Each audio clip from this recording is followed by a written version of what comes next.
So I've come down to the beach here this morning to give you a look of what the beach looks like at low tide.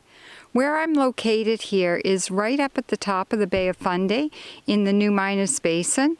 Fairly close to the opening. What you see across there right now is the opening to the Avon River. And as I keep going around, what you're seeing here is low tide, which is the lowest tide that the tide will be here in the Bay of Fundy. And the tides will change here as much as 53 feet because we're right up at the top of the Bay of Fundy. And I just wanted to show you this, and then I'm going to come back later in the day and show you what it looks like when the tide comes up. It's just amazing how quickly the tides can change here. Now around the corner there you're going to find the opening to the Gaspereau River. And across there you see Cape Blomidon and Boot Island. So that's where I'm located in the world right now. So it will take 6 hours for this tide to come in. Now if I decided I wanted to walk across there to see Boot Island, I would be buried in water before I got there.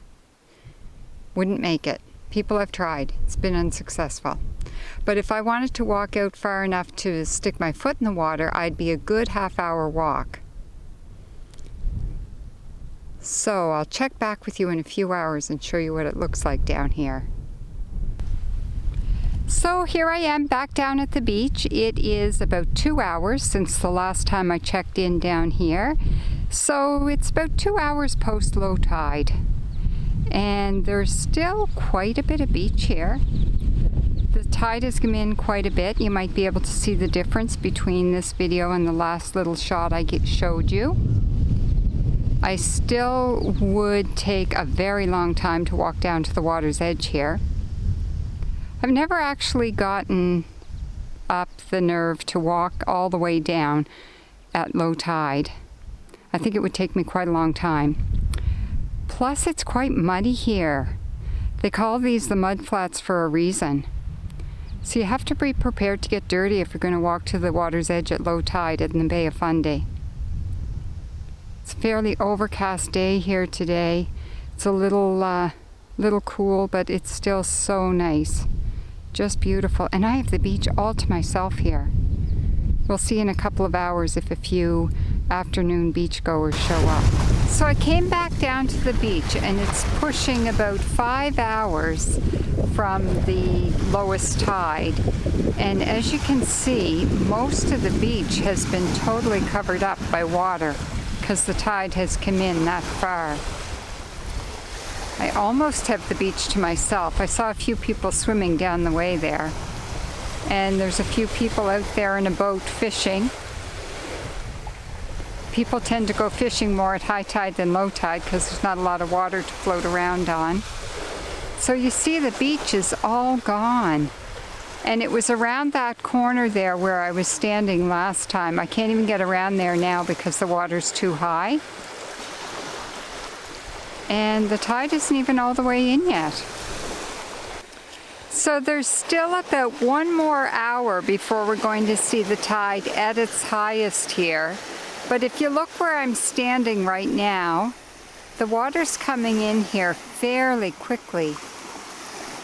And if you look over here, where the water started to hit the rocks, what's going to happen is that it's going to be right up over these rocks by the time it finishes coming in, and I won't be able to get around there in that section of the beach. And all of this beach where I'm standing is going to be underwater. You see all that grass there? By the time the tide's in all the way, all that grass is going to be covered with water.